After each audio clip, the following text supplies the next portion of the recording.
Astaghfirullah.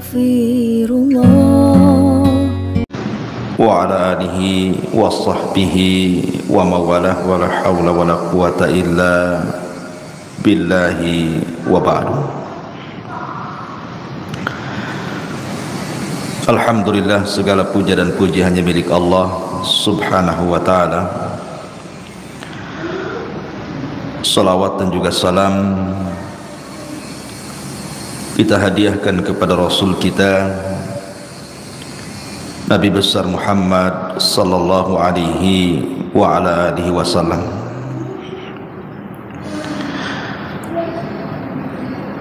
Ma'asyiral muslimat yang dimuliakan Allah subhanahu wa ta'ala, alhamdulillah di pagi menjelang siang ini kembali kita bisa duduk untuk bertalabul ilmi. Dan pembahasan di pagi menjelang siang ini kita akan membahas tentang beberapa penyesalan manusia di hari yang tidak ada guna penyesalan itu di hadapan Allah subhanahu wa ta'ala.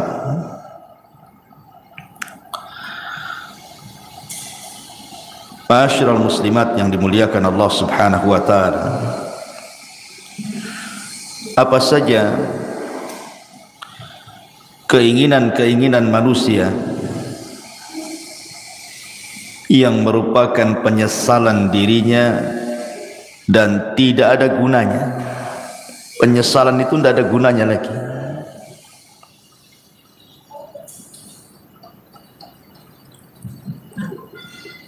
Kalau kita lihat di kehidupan kita ini, kita bertanya kepada orang-orang yang diberikan kekayaan oleh Allah subhanahu wa ta'ala, pasti keinginan mereka itu ingin bertambah kaya lagi. Karena biasanya orang-orang yang diberikan dunia itu mereka tidak akan puas dengan dunia yang dimilikinya.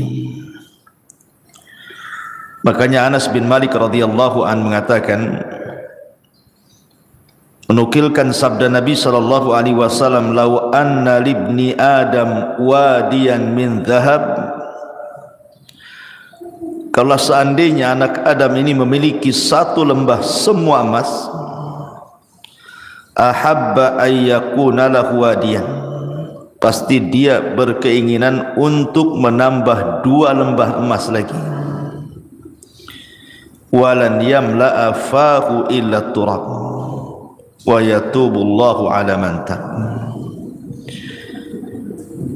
Dan orang ini tidak akan puas mengejar cita-citanya untuk mengumpulkan dunia kecuali tanah yang menimbunnya.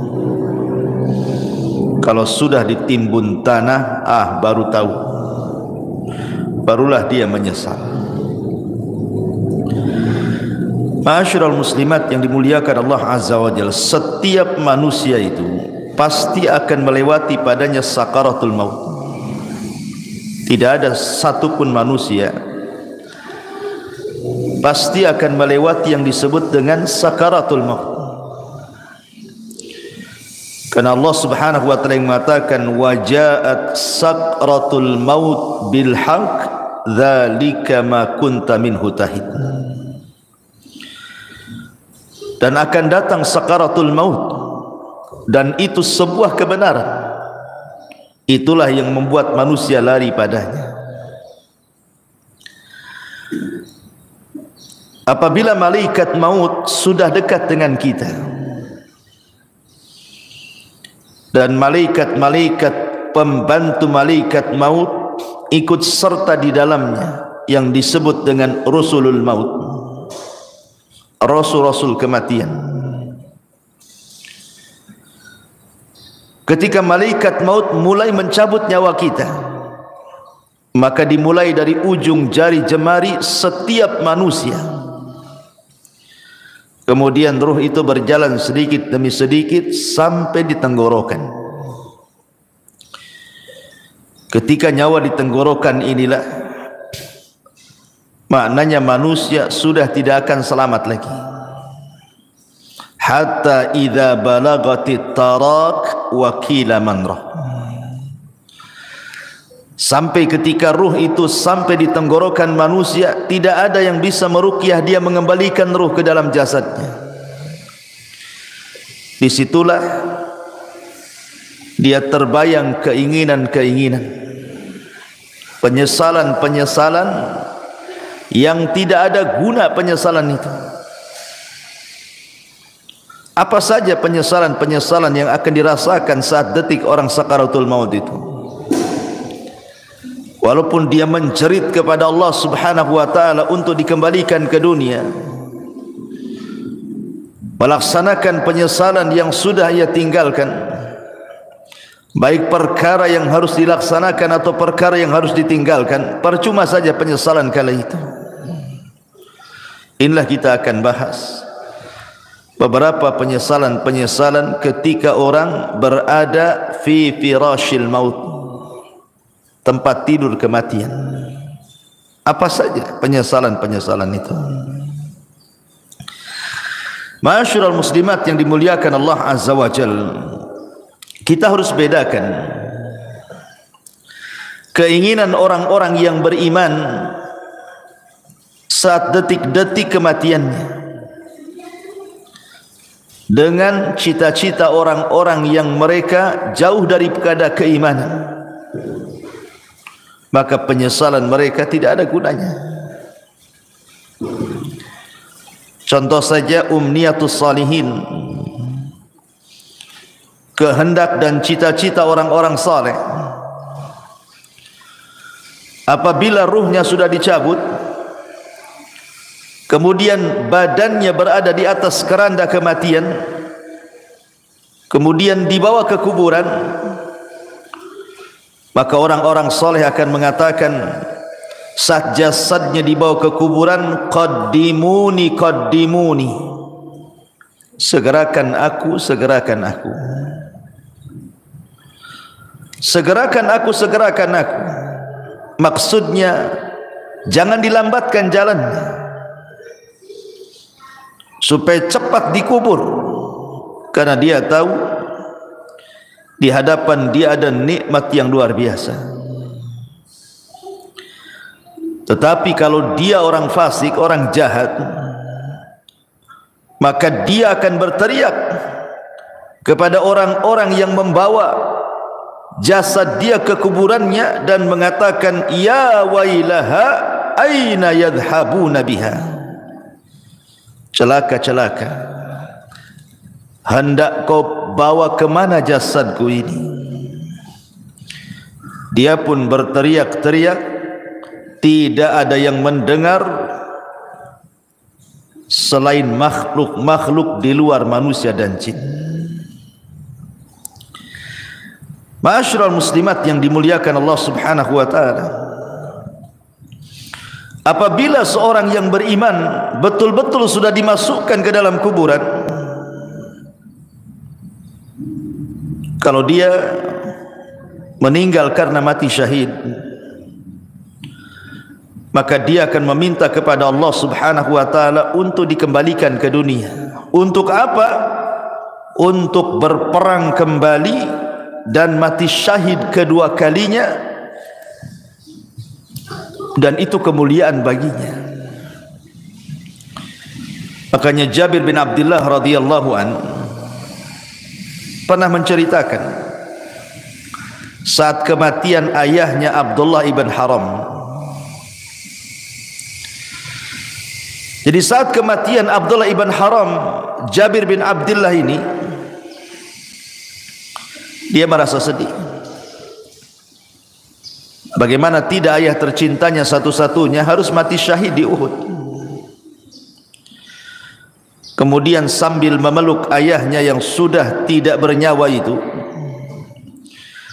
maka Nabi SAW mengatakan, ya Jabir, tabki aw la tabki, wallahi ma kallama Allahu ahadan qat min wara'i hijabin wahiyan abaka fakallamahu kifahan bila turjuman. Jabir, menangis ataupun engkau tidak menangis, sungguh Allah Subhanahu wa taala tidak pernah bicara pada siapapun di balik tabirnya secara wahyu kecuali bapakmu. Bapakmu diajak bicara oleh Allah tanpa penerjemah, di mana Allah Subhanahu wa taala mengatakan kepada ayahmu, tamanna ya abdi, berangan-anganlah wahai hambaku, bercita-citalah wahai hamba-hambaku.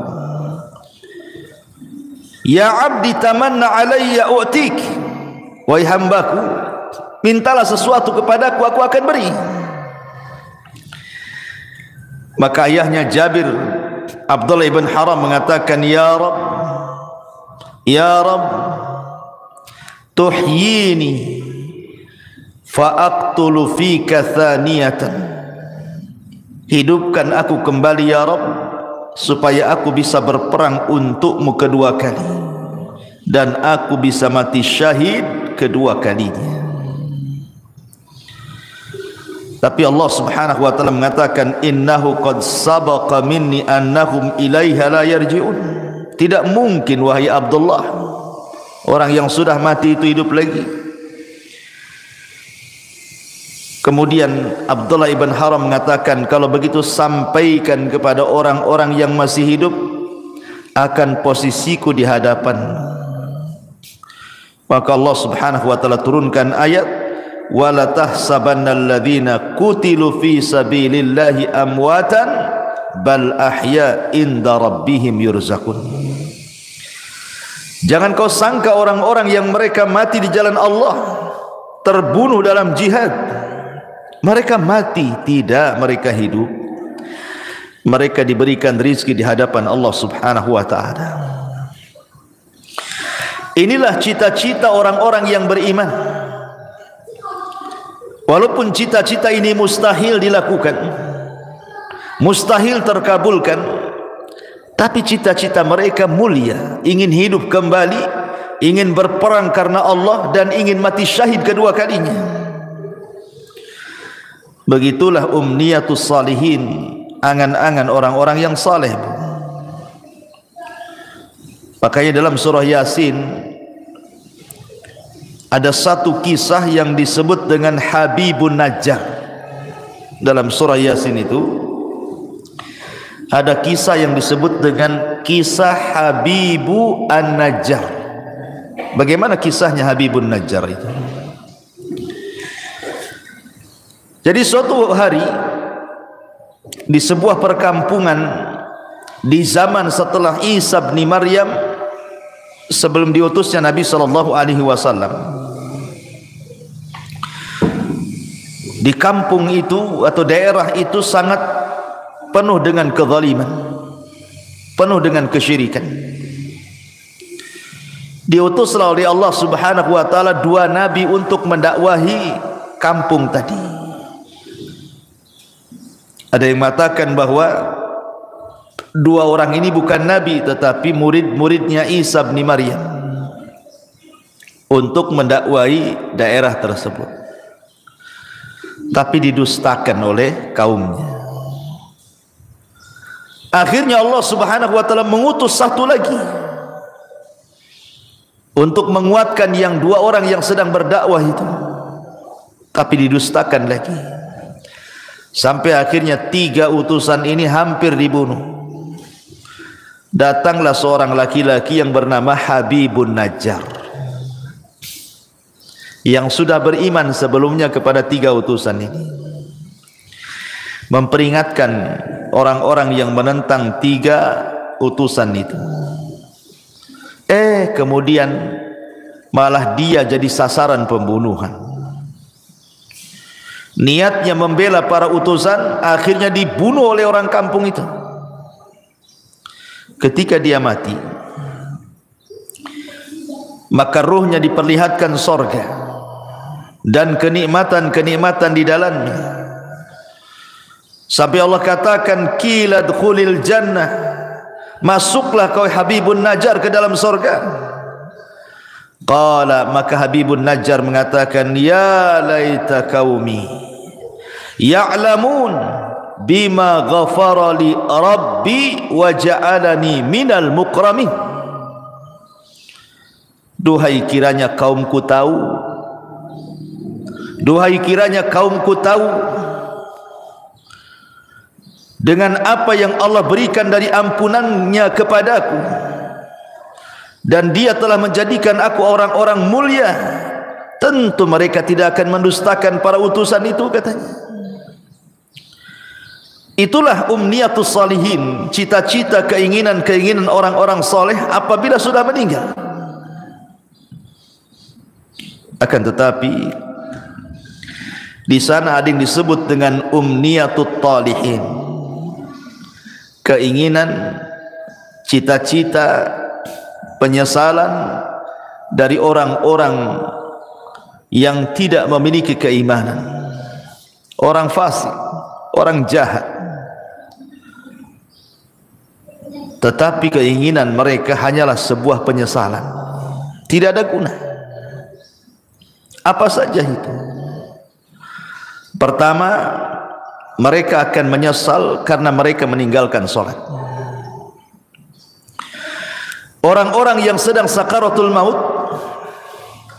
ataupun orang-orang yang sudah mati, maka mereka akan menyesal kenapa ketika mereka masih sehat, masih hidup normal, mereka meninggalkan sholat. Ini yang akan jadi penyesalan orang-orang yang sedang sakaratul maut itu. Kenapa dulu aku meninggalkan sholat? Sampai-sampai disebutkan dalam hadis Abu Hurairah radhiyallahu anhu, suatu hari Nabi SAW lewat di sebuah kuburan. Kemudian Nabi bertanya, man sahibu hadzal qabri? Siapa yang dikubur di sini? Rasul bertanya kepada para sahabat, siapa orang yang dikubur di kuburan ini? Maka para sahabat mengatakan, fulan wa fulan, fulan dan fulan wahai Rasul. Maka Nabi SAW mengatakan, rak'atani ahabbu ila hadha min baqiyati dunyakum. Wa fi riwayatin rak'atani khafifatani mimma tahqiruna yaziduha hadha fi amalihi ahabbu ilaihi min baqiyati dunyakum. Kata Nabi, 2 rakaat lebih dicintai orang yang ada di kuburan ini dibandingkan dunia yang kalian miliki. Dalam riwayat, 2 rakaat solat yang ringan yang kalian remehkan, tapi itu bisa menambah amalannya, itu lebih dicintai orang yang dikubur ini dibandingkan seisi dunia yang kalian miliki. Subhanallah. Orang-orang yang dikubur itu, Bu, atau orang-orang yang sedang sakaratul maut itu, mereka dicita-citakan ingin sholat, walaupun hanya 2 rakaat yang ringan, yang mudah dilakukan. Tapi apalah gunanya penyesalan itu? Menyesal dia kenapa tidak sholat, menyesal kenapa dia tidak melakukan 2 rakaat sholat. Tapi apa gunanya penyesalan itu? Tidak ada guna. Tidak ada guna penyesalan itu. Padahal Nabi SAW saat detik-detik wafatnya, apa kata Rasul? As-salatu salat wa ma malakat aimanukum. Jaga solat, jaga solat, dan hamba-hamba sahaya di antara kalian. Bahkan Umar bin Khattab radhiyallahu an, saat detik-detik wafatnya, Umar sampai mengatakan, la hadza fil Islam liman tarakas salat. Tidak ada bagian dalam Islam, kata Umar, bagi orang yang tidak melaksanakan salat. Itu di akhir-akhir usia Umar, saat detik wafatnya, dia ingatkan soal salat. Persis seperti wasiat Nabi sallallahu alaihi wasallam, as-salatus salah wa ma malakat aymanukum. Maka sebelum waktu itu akan datang, penyesalan akan diungkapkan. Tapi apalah gunanya penyesalan itu di hadapan Allah? Maka dari sekarang jangan pernah tinggalkan salat, karena ini adalah penyesalan orang-orang sakaratul maut nanti. Tapi heran hari ini kan, Masya Allah ya, orang yang meremehkan salat itu kayaknya biasa-biasa saja, kayak nggak berdosa saja orang tak salat tuh, kayak nyantai gitu deh Bu ya. Kalau kita tanya sama orang yang tidak sholat tuh, kenapa kok tak sholat, katanya, nanti katanya, kalau sudah dapat hidayah, katanya. Ngomongnya enak saja kayak gitu juga. Bukankah engkau seorang muslim, kenapa kau tidak sholat, katanya. Entah kenapa saya malah sholat, katanya. Kayaknya bukan beban bagi dia gitu ya. Padahal orang yang meninggalkan sholat itu bisa kafir tuh.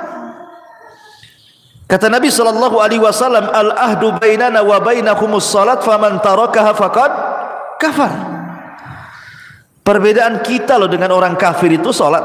Kalau dia meninggalkan salat berarti apa bedanya dengan kafir? Makanya Rasul mengatakan faman tarakaha faqad kafar. Siapa yang meninggalkan bisa kufur dia.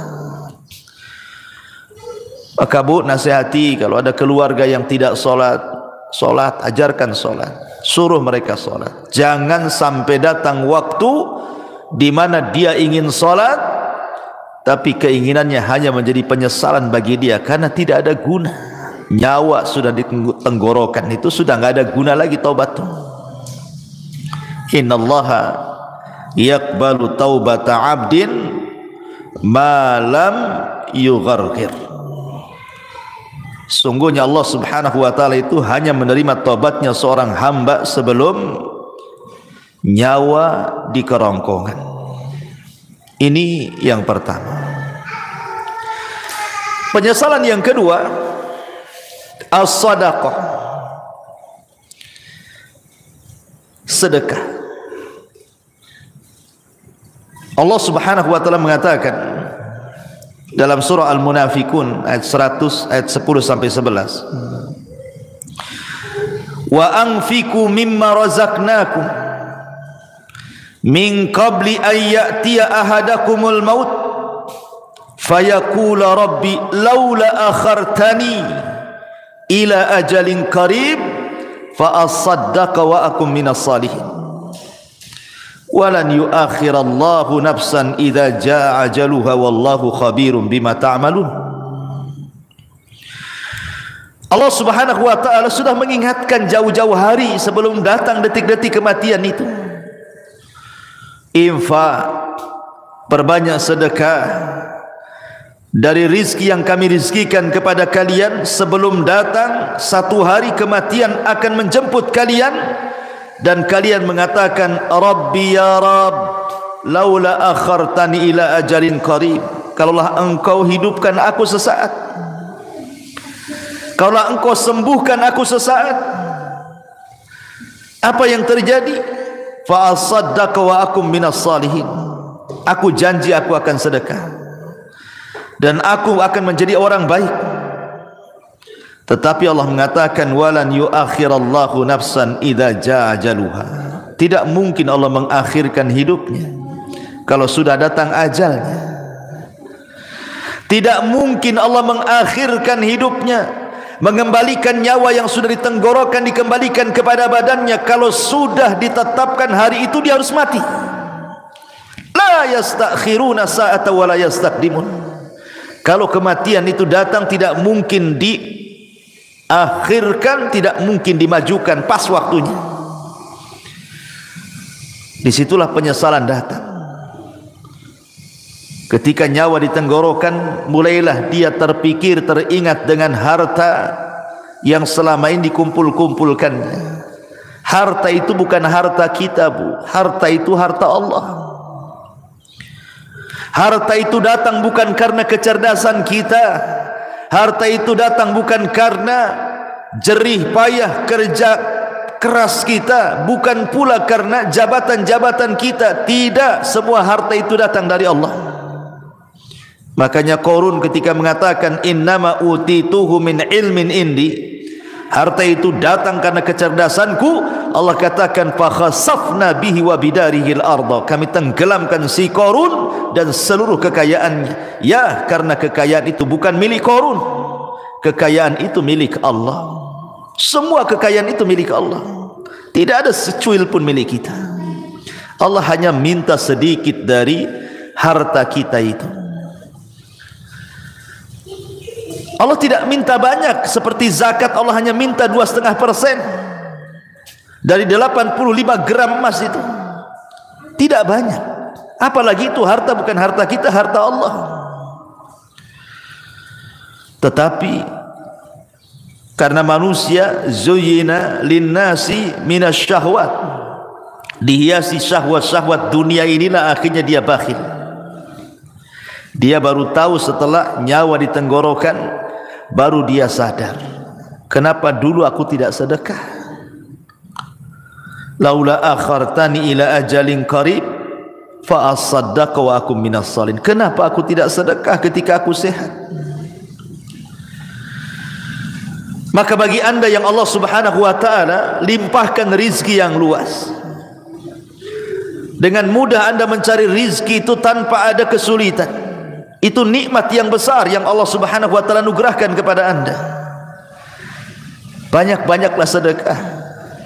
Karena Rasul yang mengatakan maluka ma akalta fa afnaita wa ma labista fa ablaita wa ma tasaddaqta fa abqaita. Hartamu, kata Rasul, yang kau makan pasti habis, yang kau pakai pasti usang, yang kau sedekahkan itulah yang bermanfaat untuk kematian. Karena apabila seseorang meninggal dunia, Bu, nyawa sudah dicabut oleh Allah. Yang pertama terpisah dari badan ibu itu adalah harta. Yang pertama terpisah dari badan ibu adalah harta.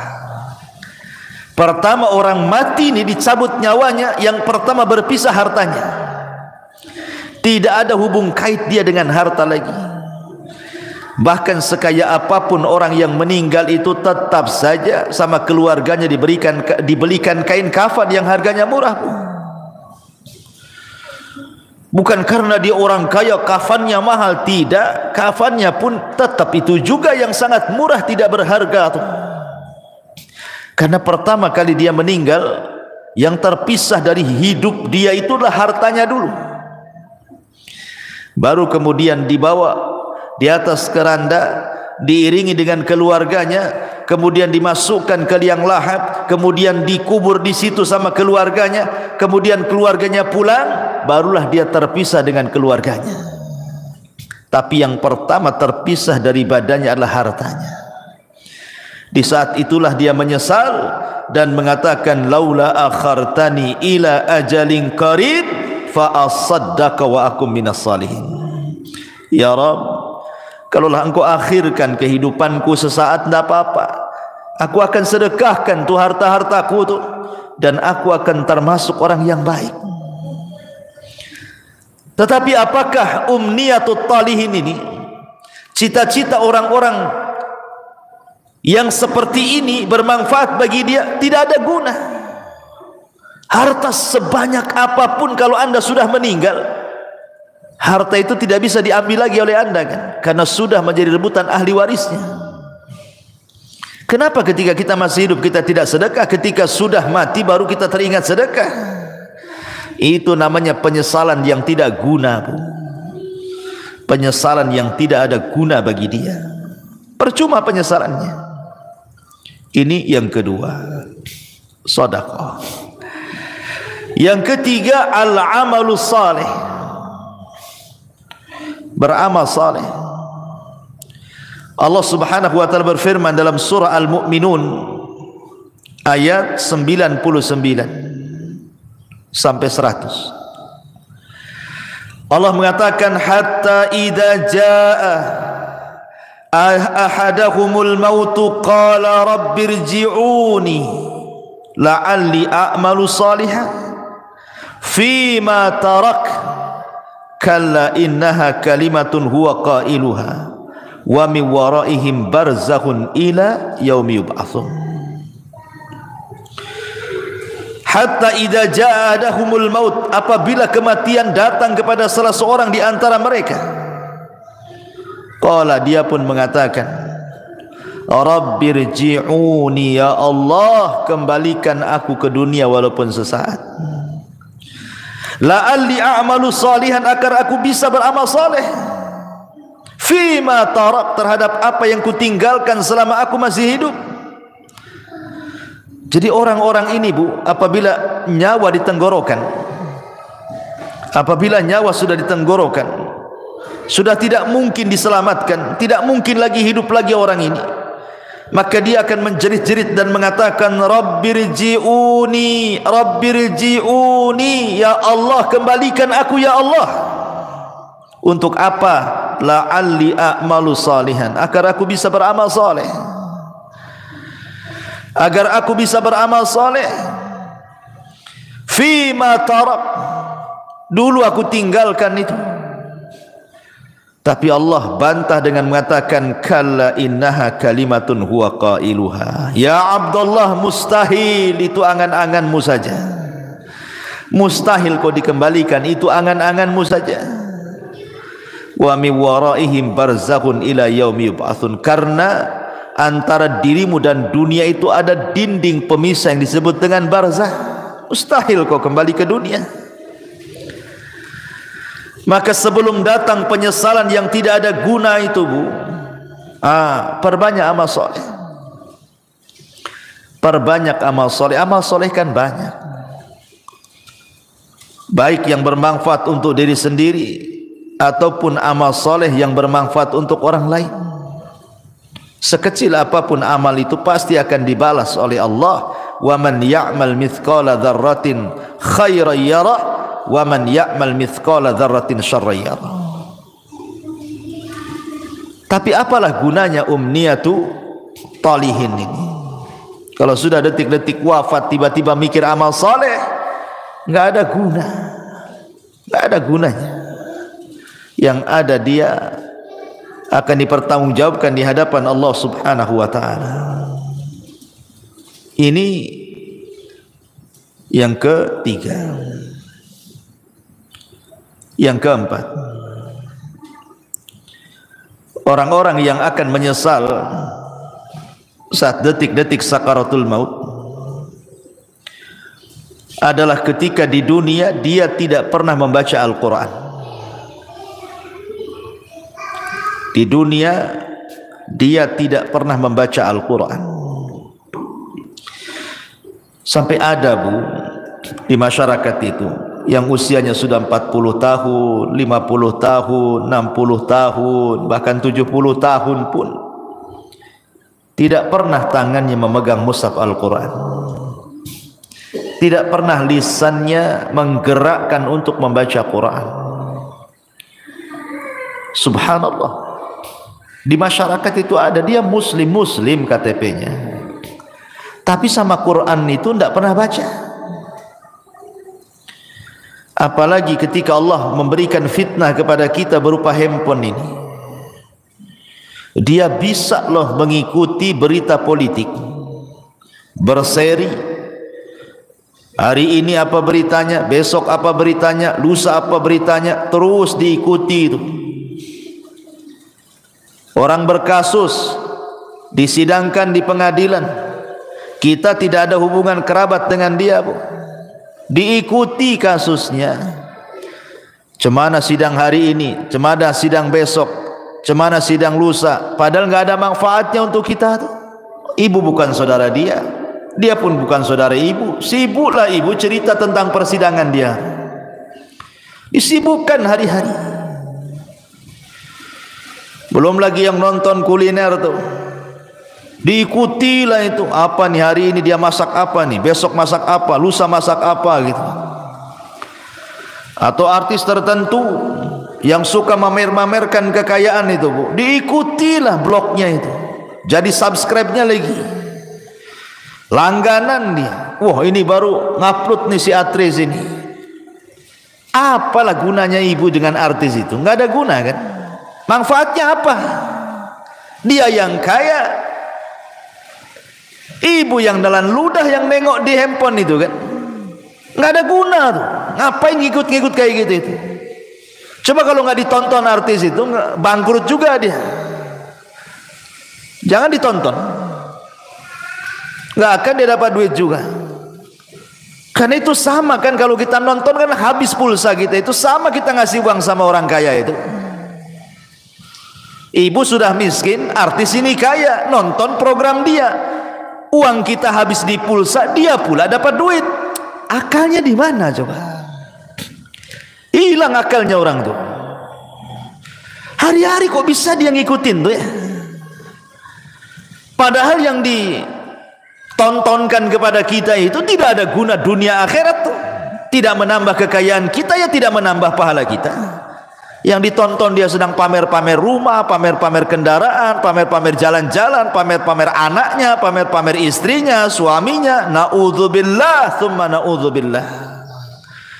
Ittaqillah, bertakwa kepada Allah, bertakwa, takut kepada Allah. Masih ada program yang manfaat di handphone itu. Bisa kita dengarkan mengaji, murotal, ustaz-ustaz ceramah. Adalah manfaat tuh. Kalaulah tidak manfaat dunia, manfaatlah untuk akhirat. Ya. Sekarang tidak ada alasan orang tidak mengaji tuh, karena sekarang handphone sudah di tangan masalahnya, dan aplikasi Quran ada di dalamnya. Kalau dulu orang nenteng-nenteng mushaf itu mungkin malu. Kalau nenteng mushaf kemudian ibu ya sambil ke arisan bawa mushaf gitu ya, mushaf gede itu bukan? Pasti kata orang arisan, ibu ini salah tempat, musola sebelah sana bu katanya. Lah kok bilang musola sebelah sana katanya? Karena ibu nenteng mushaf, disangkanya mau yasinan. Tapi kalau sekarang ini kan nenteng-nenteng handphone ini nggak ada orang malu. Justru kalau tidak punya handphone malu pula dia. Lalu apa alasan kita nanti di hadapan Allah kalau Allah bertanya, kenapa ibu tak baca Quran? Kemudian ibu jawab bagaimana? Mushafnya di masjid ya Rabb katanya. Mushafnya ketinggalan di rumah. Lah itu mushaf ada di tangan loh sekarang. Karena setiap handphone itu ada aplikasi Quran. Tidak ada alasan untuk tidak baca Quran. Dan itu akan ditanya di hadapan Allah Subhanahu wa taala.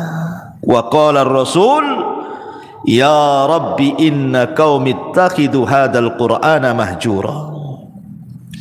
Wa qala ar-rasul, akan berkata Rasul kelak pada hari kiamat di hadapan Allah melaporkan akan umatnya, Rabbi inna qaumi ya Rabb, sesungguhnya kaumku ittakhadhu hadzal qur'ana mahjura. Sepeninggalku mereka sedikit demi sedikit meninggalkan Al-Quran, meninggalkan untuk memegangnya, meninggalkan untuk membacanya, meninggalkan untuk merenungkannya, meninggalkan untuk mempelajari tafsirnya, meninggalkan untuk mengamalkannya, bahkan melanggar isi-isinya. Mahjur. Ini akan datang suatu hari penyesalan, Bu. Ketika detik-detik nyawa di tenggorokan, maka orang akan teringat dengan Al-Quran. Karena salah satu pertanyaan itu juga Quran itu. Wa ma imamu, siapa pimpinanmu itu? Ikut siapa kamu ini? Jawabannya Quran. Jangan sampai detik-detik penyesalan itu datang dan tidak ada guna. Saat ruh sudah di tenggorokan, tiba-tiba kita berpikir dengan Quran, apa gunanya lagi? Anda sudah tidak bisa baca Quran, Anda saja dibacakan Quran. Orang yang detik-detik wafat itu kan sibuk tuh orang-orang baca Quran. Anda saja ditalkinkan tidak bisa ngomong, macam mana mau baca Quran? Apa nunggu kita tidak bisa menyebut kalimat kecuali la ilaha illallah baru terpikir ingin baca Quran? La ilaha illallah. Jangan. Ini akan jadi penyesalan yang tidak ada guna nanti. Dari sekarang kalau ada waktu baca Quran. Baca Quran. Ya. Ma'asyiral muslimat yang dimuliakan Allah Subhanahu wa taala. Kemudian yang berikutnya penyesalan yang akan datang adalah dia akan menyesal kenapa di dunia dia tidak berkawan dengan kawan-kawan yang saleh. Karena di dunia ini kan orang terkadang menghabiskan waktu dengan kawan-kawan yang tidak ada manfaat untuk akhirat. Kita lihat para pengusaha, orang-orang kaya itu, ya kawannya sesama pengusaha kan. Kalau orang miskin ya sama orang miskin lah kawannya kan. Pengusaha tak mau juga berkawan sama ibu pula. Ya. Biasanya kan begitu kan. Kawan itu kan seprofesi itu. Pamanya olahraga lah kan itu. Kalau pemain bola ya pasti berkawan dengan pemain bola. Nah mungkin lah pemain bola berkawan dengan bulu tangkis, nggak nyambung tuh. Lah terkadang subhanallah kadang-kadang ya kita tidak hendak membicarakan lain-lain, ini hanya sekedar nasihat saja ya. Kadang ada orang tuh bergelut dengan dunia olahraga,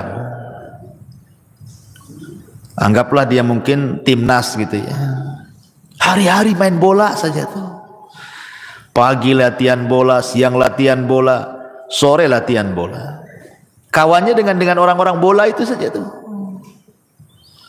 Besoknya gitu lagi, besoknya gitu lagi.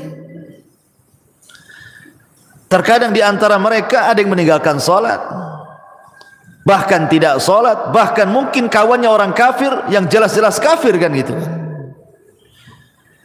Olahraga itu tidak diharamkan, bahkan boleh jadi itu sebuah hal yang dianjurkan untuk kesehatan. Tapi kalau itu menjadi tujuan hidup, 1 hari, 2 hari, 1 bulan, 2 bulan, 1 tahun, 3 tahun, sampai habis waktunya hanya untuk memikirkan bola saja, ini akan jadi penyesalan. Akan jadi penyesalan. Orang-orang kaya yang berbisnis hanya hubungannya dengan orang kaya saja. Setiap ketemu bicara bisnis, setiap nelpon bicara bisnis. Pokoknya di otaknya bisnis, bisnis, bisnis, bisnis. Tidak ada diluangkan waktu untuk ibadah, itu tidak ada. Dari mulai dia muda sampai dia tua, itu aja kawannya.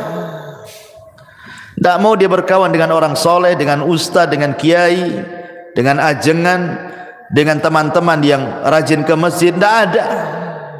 Hanya disibukkan, dilalaikan dengan dunia saja. Atau hari ini mungkin kawannya handphone lah, seperti yang saya sudah contohkan tadi.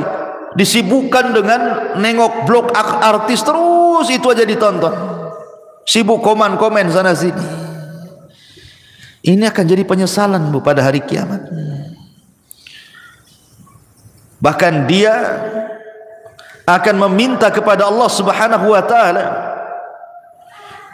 di mana penyesalannya akan dikemukakan di hadapan Allah, sebagaimana Allah katakan dalam surah Al-Furqan 27, wa yawma ya'addu dhalimu ala yadayhi yaqulu ya laitani ittakhadtu ma'ar rasuli sabila ya wailata laitani lam attakhid fulanan khalila.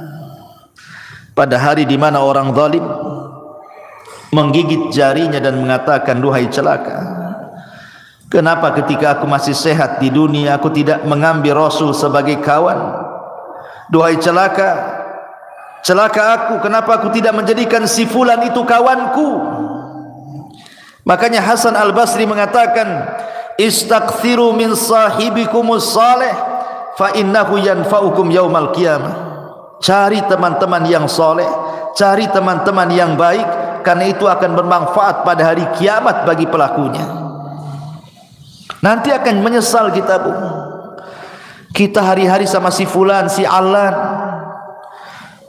dihabiskan waktunya hanya untuk jalan kemari dengan si fulan si alan itu, ngobrol dengan si fulan si alan itu, lupa bertahun-tahun, sampai lupa sholat, lupa puasa, lupa baca Quran, lupa zakat, macam-macam. Kan ada orang disibukkan hari-hari dengan itu saja kan Bu. Lah nanti akan jadi penyesalan Bu. Cari teman-teman yang baik, Cari teman-teman yang saleh supaya jangan jadi penyesalan di hadapan Allah Subhanahu wa taala. Ini kalau orang sudah sakaratul maut tiba-tiba kemudian berpikir, kenapa aku tidak ke masjid bersama orang-orang yang salat di masjid? Kenapa aku tidak mengaji bersama orang-orang yang mengaji? Kenapa aku tidak membaca Quran bersama orang-orang yang baca Quran? Enggak ada guna tuh. Enggak ada guna, itu hanya umniah saja, angan-angan, cita-cita saja. Karena nyawa sudah di tenggorokan, apalah gunanya itu? Maka sebelum penyesalan itu datang, dari sekarang cari teman-teman yang baik yang bisa menyelamatkan kita. Ma'asyiral muslimat yang dimuliakan Allah Azza wa Jalla. Lalu apa lagi? Orang-orang yang melalaikan keluarga. Orang-orang yang melalaikan keluarga di masa hidupnya. Boleh jadi dia biarkan anak-anaknya bermaksiat kepada Allah. Orang tuanya membiarkan anaknya seperti itu. Anaknya membuka aurat, dibiarkan saja. Tidak pernah disuruh menutup aurat atau diberikan jilbab untuk menutup aurat. Anaknya hilang bergaul dengan siapa, tidak pernah ditanya, nak siapa kawanmu itu? Solat tidak, pakai jilbab tidak, macam mana dia agamanya, tidak pernah ditanya. Kalau sudah keluar les, yang penting dia balik, ya kan? Tidak ada kecemburuan, tidak ada kecemburuan kepada keluarga, terutama kepala-kepala rumah tangga. Itu disebut dayus namanya. Dayus itu orang yang dilaknat Allah karena tidak punya kecemburuan kepada keluarganya. Jangan sampai seperti Allah yang Allah katakan, antakula nafsun ya khasrata ala ma farrattu fi jambillah. Jiwa akan mengatakan, duhai aku rugi, ma farrattu fi jambillah, berapa banyak kemudian kelalaian-kelalaian yang aku lalaikan di sisi Allah. Aku tidak mengurus keluargaku, tidak bertanggung jawab kepada keluargaku, tidak mengarahkan mereka ke dalam agama, tidak mengarahkan mereka untuk salat, untuk baca Quran, untuk belajar agama. Semua akan ditanya nih. Semua akan ditanya dan akan menjadi penyesalan kelak pada hari kiamat. Amanah ini akan ditanya. Ya hasrata ala ma farrattu fi jambillah. Ma'asyiral muslimat yang dimuliakan Allah Subhanahu wa taala. Maka sebelum itu terjadi, arahkanlah orang-orang tua, ibu-ibu, supaya anak-anak itu menjadi anak yang soleh dan solehah. Karena itu manfaatnya untuk kita masalahnya. Apabila ibu sudah meninggal, siapa yang mendoakan itu kalau bukan anak-anak? Ibu sudah tidak bisa beramal di kuburan itu. Ibu hanya menanti doa anak-anak yang mengatakan, Rabbighfirli wali walidai. Ya Allah, ampuni aku dan kedua orang tuaku. Itulah harapan kita ketika masuk kuburan itu, adalah transfer doa-doa ampun dari anak-anak kita. Dan itu tidak mungkin dilakukan anak kecuali kita yang mendidik anak itu dari kecil sampai dia menjadi anak soleh dan soleh, baru dia akan doakan orang tuanya. Dan ini akan jadi penyesalan, kenapa dulu saya tidak didik anak saya. Pernah saya ceritakan kan sama ibu, saya itu waktu di Kijang, Tanjung Pinang sana, saya disuruh untuk memandikan jenazah. Ustaz, bisa enggak mandiin jenazah? Bisa, ada waktu insyaallah. Jadi saya datanglah ke rumahnya, saya mandikan jenazah, saya juga kafani bapak yang meninggal itu, kemudian saya solatkan. Ketika jenazah itu dari rumah hendak diangkat ke musola, karena dekat musolahnya dari rumahnya itu. Kan biasa Bu, kalau ada orang meninggal kan depan rumah pasti sudah dipasang terop, kursi-kursi sama RT di situ itu. Jadi setelah kemudian jenazah itu di masjid, coba saya tanya, mana keluarganya, mana keluarganya? Biar dia di saf pertama mau saya bimbing supaya dia mendoakan orang tuanya, karena kan doa yang paling mustajab itu doa ketika sholat jenazah kan bagi si mayat itu. Dan itu doa terakhir anaknya kan gitu. Habis itu tidak akan melihat lagi kekanak-kanak akan dikubur. Jadi saya panggil lah, mana anaknya? Jadi orang-orang mengatakan tuh anaknya tuh sedang duduk-duduk di kursi itu di terop, di bawah terop tuh katanya. Jadi saya bilang suruhlah mereka nyolati bapaknya tuh. Itu terakhir kali lah saya mau ngomong. Tapi dipanggil-panggil bu, anaknya nggak ada yang mau sholat, nggak ada yang mau nyolati bapaknya. Asli rokokan aja di situ. Sempat saya ngelus dada, subhanallah, ada anak yang durhaka kayak gini kan. Itu bapaknya terakhir mati bu, anaknya bukan satu orang, ada 5 orang, semua duduk-duduk di situ. Rokokan itu, dipanggil-panggil dia bilang sudah disolatkan aja katanya, disolatkan aja katanya. Tidak mau dia menyolat itu. Ada apa dia dengan bapaknya? Tapi dengan peristiwa ini kita lihat kan, ini yang salah mesti bapaknya nih ketika dia masih hidup. Tidak mungkinlah kalau seandainya bapaknya itu baik mendidik anak-anaknya itu, kok anak-anaknya nggak mau nyalati dia gitu kan? Mesti ada dendam dengan anak-anaknya ini. Ini saya saksikan bu. Apa menunggu seperti ini gitu ya kan? Orang tua ketika meninggal mau nyolatkan saja anaknya tidak mau gitu kan? Nauzubillah. Ini penyesalan yang tidak ada guna orang seperti ini. Karena kalau sudah besar anak itu bisa melawan orang tuanya. Betapa banyak orang-orang tua yang sakit hati kemudian bercita-cita, nak kalau kau tahu durhaka kepadaku di dewasa ini, sudah kecekik kau di masa bayi biar mati. Banyak tuh orang tua itu yang menghendaki kematian anaknya karena kurang ajar dia. Kan di masyarakat kan banyak yang seperti ini bu. Ya, jadi janganlah kemudian sampai datang pada waktunya tiba-tiba kita menyesal. Ketika nyawa di tenggorokan dia menyesal kenapa dulu dia tidak mendidik keluarganya, tidak mengarahkannya, tidak menasihatinya, tidak menjadikan mereka anak-anak yang saleh dan salehah. Umniyatut talihin. Yang seperti ini umniyatut talihin, bukan umniyatus salihin namanya. Angan-angannya orang-orang jahat, percuma, nggak ada guna. Ya. Maka inilah perkara-perkara bu. Jangan sampai seseorang itu di detik-detik wafatnya banyak hal yang dicita-citakan tetapi tidak mungkin terlaksana dan tercapai karena sudah tidak ada lagi hubungan antara kehidupan dunia. Kita sudah masuk alam barzah, masalahnya alam kematian, ada barzah di situ pemisah. Dan kalau orang sudah masuk kubur itu tidak mungkin sholat, puasa, zakat, haji, tak mungkin. Dia sedang sibuk dipertanggungjawabkan di hadapan Allah semua amalannya.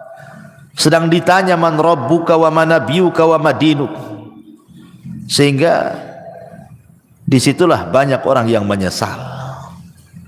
Wallahu a'lam bishawab. Inilah perkara-perkara yang akan menjadi bahan penyesalan bagi orang-orang saat detik-detik wafat ataupun setelah kematian.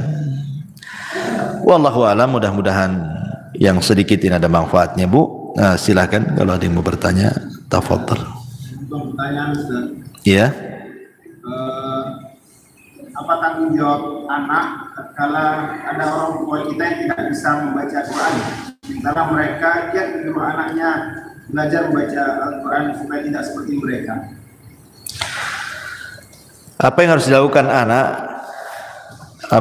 apabila orang tuanya tidak bisa baca Quran tapi orang tuanya nyuruh-nyuruh baca Quran gitu? Iya. Kiat anak tetap menasihati orang tua. Orang tua tetap harus baca Quran. Setua apapun ibu, tetap harus baca Quran. Baca Quran itu tidak terbatasi waktu dan usia. Justru makin tua, makin rajin baca Quran harusnya. Ustadz ibu saya tak bisa baca Quran. Macam mana tuh? Tapi dia nyuruh-nyuruh saya untuk belajar Quran. Ambil positifnya. Dia kan sudah nyuruh baca Quran, berarti itu positif tuh.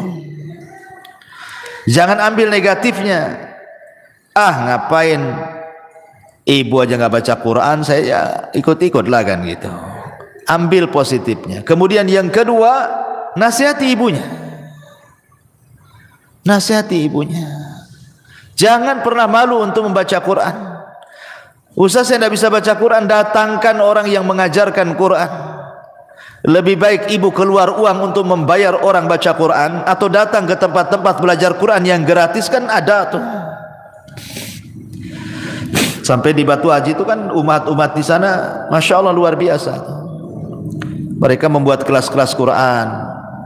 Nah, kebetulan saya pembinanya di situ.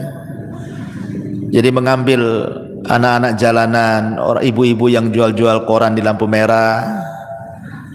Nanti didekati gitu kan sama umat di sana itu.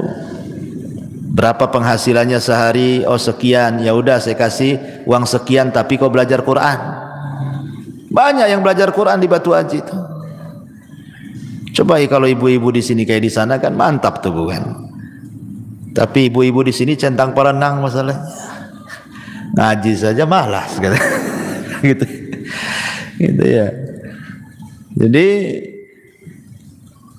jangan malu datang, atau kalau punya duit nih cari orang yang bisa mengajarkan Iqra dulu kan itu kan. Sekarang kan masya Allah ya, nikmat Allah itu Allah mudahkan dari segi apa? Banyak penemuan-penemuan, metode-metode yang dulu baca Quran itu jadi momok orang itu. Susah untuk bisa baca Quran. Zaman saya kecil mungkin ibu ngalami lah. Kita kalau belajar Quran itu pakai turutan kan, Bu, ya kan? Pakai turutan juz amma tuh. Lama 2-3 tahun tuh enggak bisa baca Quran tuh. Masih susah gitu mau nyebut itu ya. Mau tajwidnya apalagi itu susah, enggak lancar itu 2-3 tahun itu.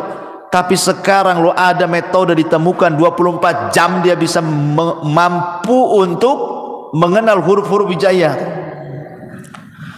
Ditemukan metode tuh. Metode 3 hari bisa baca Quran, metode 10 hari bisa baca Quran. Allah mudahkan loh semuanya. Dengan ditemukan metode-metode mudah. Lah sekarang sudah ditemukan metode-metode mudah, kok tidak mau belajar Quran? Dulu orang-orang dulu ketika susah ditemukan metode-metode ini sehingga 2-3 tahun baru lancar itu.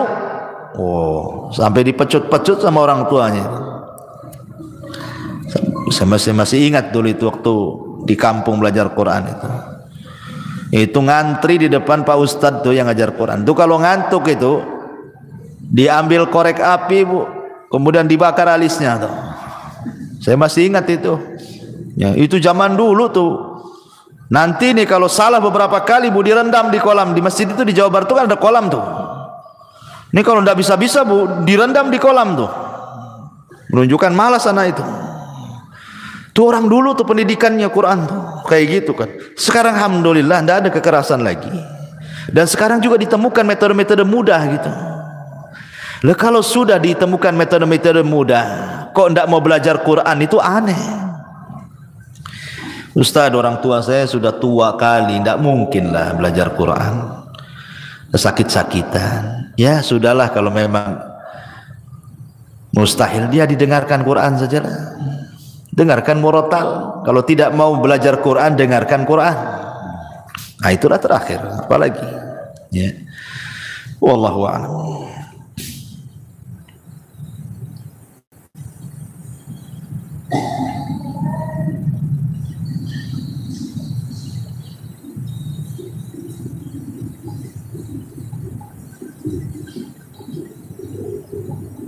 Lagi Ibu.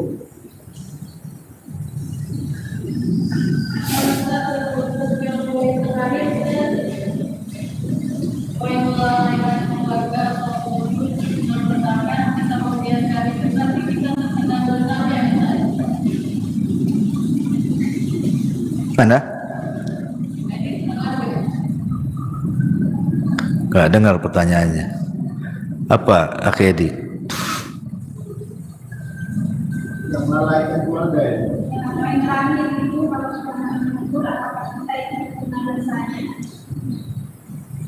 Yang melalaikan keluarga semasa hidup, Ustaz. Nah, tatkala kita tidak menegur, apakah kita terkena dosanya? Oh iya, alhamdulillah. Ya kalau seandainya kita bagian daripada keluarga tersebut, ya kita harus menegurnya. Kita harus menegurnya, jangan melalaikan.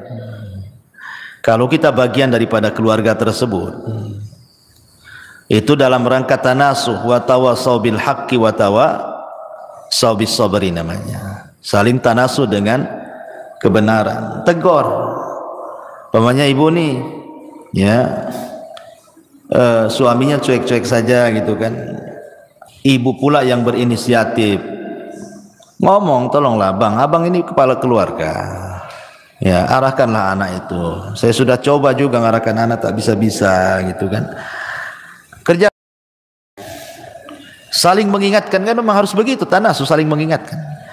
Kadang ada waktu-waktunya lalai, waktu-waktunya lupa, ya harus diingatkan.